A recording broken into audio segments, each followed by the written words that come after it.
Hi అండి, నమస్తే. ప్రస్తుత సమాజంలో మనం గమనిస్తే ఆంగ్ల భాష పైన మోజు చాలా పెరిగిపోయింది. మన మాతృభాష అయినటువంటి తెలుగును నిర్లక్ష్యం చేస్తున్నాం. తెలుగు మీడియంలో చదువులు కూడా తగ్గిపోయినాయి. మనకు ఒక సబ్జెక్ట్ తెలుగు ఉన్నప్పటికీ దాన్ని పెద్దగా మనం పట్టించుకోవట్లేదు. మన తెలుగు సాహిత్యం చాలా గొప్పది. తెలుగు సాహిత్యంలో నైతిక విలువలు, మానవ విలువలు, అదేవిధంగా మన సంపూర్ణ అభివృద్ధికి సంబంధించినటువంటి కథలు, కథనాలు చాలా ఉన్నాయి. కానీ మనం వాటిని పిల్లలకి చెప్పలేకపోతున్నాం. పిల్లలకి తెలుగు పైన ఎక్కువ ఇంట్రెస్ట్ కల్పించడం కోసం, మక్కువ కల్పించడం కోసం మేము పద్యాల రూపంలో మీ ముందుకు వస్తున్నాం.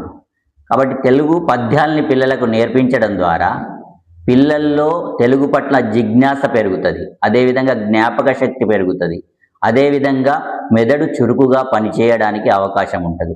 కాబట్టి ప్రతి తల్లిదండ్రి మా వీడియోస్ని పిల్లలకు వినిపించండి. తద్వారా వాళ్ళు పద్యాలు నేర్చుకొని విజ్ఞానాన్ని సంపాదించుకొని నైతిక విలువల్ని పెంపొందించుకోవడానికి అవకాశం ఉంటుందని చెప్పి మేము పద్యాల్ని తీసుకురావడం జరుగుతుంది. ఇప్పుడు కొన్ని తెలుగు పద్యాల్ని చూద్దాం. ఇది ప్రళయాగ్నివోలే దశలెల్లను గప్పుగా విస్ఫులింగముల్ వదలక వాయు సారథి జలంబుదానిటు వచనేమి సేయుదు. ఓ సుతులార ఈ బిలము నొయన పోయి చొరుండు దీన్నిగ పెదగన పాంసు జాలమున భీమశిఖావలి దాకకుండగన్.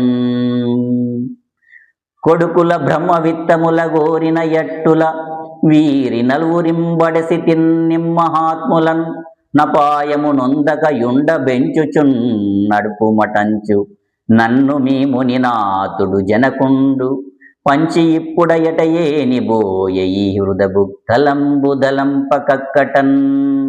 అంటే తల్లిదండ్రి ప్రేమ కష్ట సమయంలో పిల్లల పైన ఏ విధంగా ఉంటుంది, ఒక మాతృమూర్తి ఎంత కష్టపడైనా తన పిల్లల్ని ఆపద సమయంలో ఏ విధంగా కాపాడుతుందనేది మనకి పద్యం బోధిస్తుంది. నచ్చితే లైక్ చేయండి, మీ పిల్లలకి వినిపించండి. Thank you.